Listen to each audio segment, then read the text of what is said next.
So my number two is Amadeus from 1984, directed by Milos Forman, starring F. Murray Abraham, Tom Hulce, Elizabeth Berridge. Quick logline: the life, success, and troubles of Wolfgang Amadeus Mozart, as told by Antonio Salieri, the contemporaneous composer who was deeply jealous of Mozart's talent and claimed to have murdered him.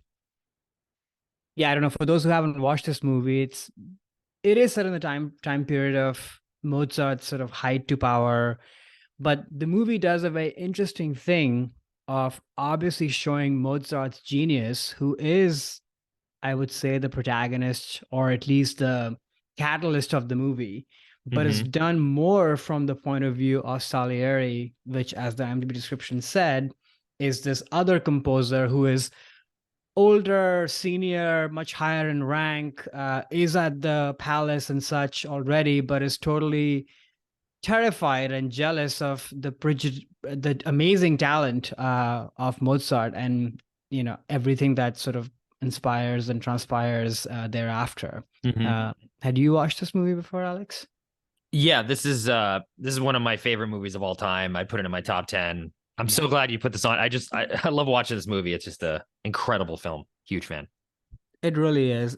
I think I'd watched it maybe once, but 8, 10 years ago, and ever since it's sort of made that mark on my mind. and Yeah. and the reason it's on the list is, other than just being an amazing movie, is that Mozart obviously is Mozart. Everybody knows Mozart, and Hmm. but to then discover, at least on my first viewing, what a little shit Mozart was, pardon my French. uh but then also seeing him from the lens of this other person. And I don't know how much of this is true versus not. I don't think it's a totally accurate account, I think, No. right? Yeah, No. there's a lot Yeah, of inaccuracies in this. Yeah. exactly. But again, like we said, not the point. Hmm. And you really get a point of, I think this movie really talks about genius, and the cost of that. Like, Mozart is a genius, but is a handful, and it doesn't treat people very well, abuses them, uses them, but at the same time is a genius. Hmm. But then on the other hand, you see this other person who is maybe not very good at what they do, but are further kind of dug in their own hole because of their jealousy towards this person. So you see a lot of role reversal. So I don't know, when I think about historical figures and heroes, it's Hmm. it's it's almost fun to engage with somebody who is so prominent in our culture even today. Like, you people know who Mozart is, Oh yeah. and to view their complicatedness in this kind of a way that's done in such a delicious, heightened way. That's why this movie is on the list. Were you a fan of Mozart? Like, how were you? What was your POV on him before coming into this film? I had no idea about who he was other than his music. Hmm.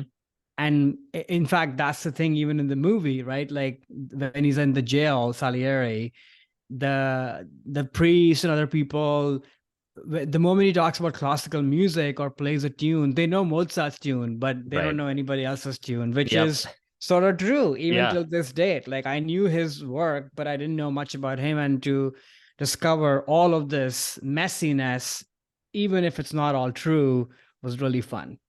Yeah, I did similar. I grew up with classical music, Yeah. loved classical music, and Mozart was one of my favorite composers. And seeing this film and then as a kid, I love the music, but then it starts you to see, oh wow, he's just like a guy Yeah. who's kind of nuts and very, there's even a line in the movie says, "I'm a vulgar man, but my music is not." Like he's a vulgar little guy. Yeah.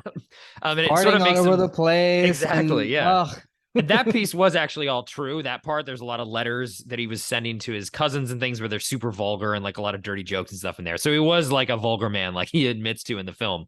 But it does bring him to life. And I've only had an association with him with his music. I didn't really know or maybe even really care who the guy was. I just loved right. what he did. But then seeing this movie, you're like, oh, he's such an interesting guy. And his life story is so interesting and how it even informed his music and what his music was Mhm. doing, which I think this movie does a great job of too, showing how bold and different and radical his music even was. He was using stories that were sort of seen as tawdry. He was going against the king's wishes and putting ballet Right. in his theater or his opera. So all these things that like now you have these things are just, hey, it's Mozart's opera. Like you're not thinking about this stuff. So by putting in that contemporary setting, it sort of makes him more cool in a way because he was so ahead of his time with everything that he Totally. was doing, even though he was only in his 20s.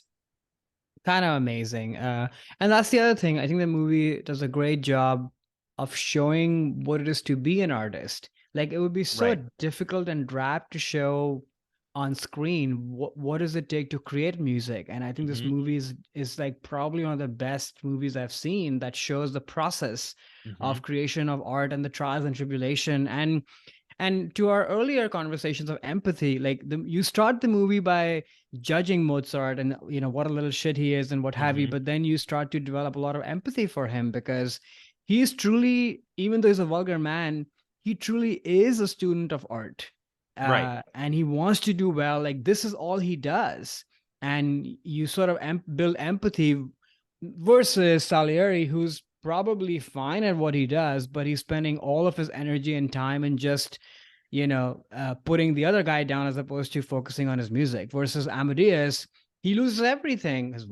wife, his kid, his fame and fortune, but the music is what drives him and keeps him alive. So it's, yeah, you build a lot of empathy in that process, I think. No, Yeah. definitely. And I love again the dichotomy between the Yeah. two characters and that the scenes where you're talking about making music, you see Salieri just piano, he's like composing, he's typing in some notes and he's writing a little thing down and he's thinking about it. And then you see Mozart and it's just all coming out of his head and he's Yeah. writing it all down. And which this is a true fact that he didn't have drafts of his music. It just sort of came out and went on the page and it's perfect.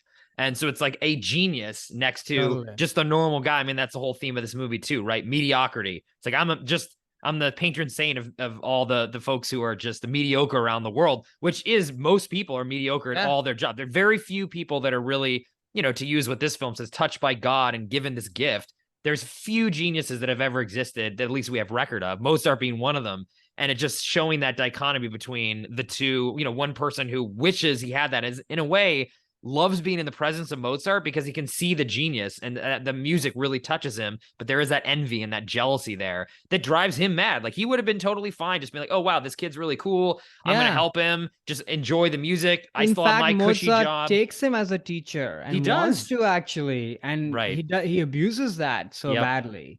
Because of this innate desire that then there's a Yeah. whole religious theme in this movie too, where he's basically attacking God for that because he promised himself to God and God didn't give him the talent, but gave this vulgar little kid this talent, even though that's all that he ever wanted as Salieri. So there's so much going on in this movie too between those two characters, and the performances are some of the best I've ever seen in a movie Yeah. too. Like F. Murray Abraham and Salieri, I've grown appreciation more for that performance over the years because I've seen this movie like at least a dozen times over the last like 20, 25 years of my life. And at first I was like, oh, Mozart's so cool. That actor's so great. And I kind of get caught up on the more showy performance. But what F. Murray Abraham is able to capture in this movie, especially in these scenes when he's showing how much he appreciates the Mozart's music and he's Yeah. listening, like reading the sheet music, and you can feel just the power of Mozart in his performance is just unbelievable. Yeah, it's so, I mean, it's probably relatively easy to portray jealousy, but I think it's much harder to portray jealousy and admiration and also Right. heartbreak that I would never Mm-hmm. be this way. And you Oh, see yeah. all of that in the F. Murray Abraham performance.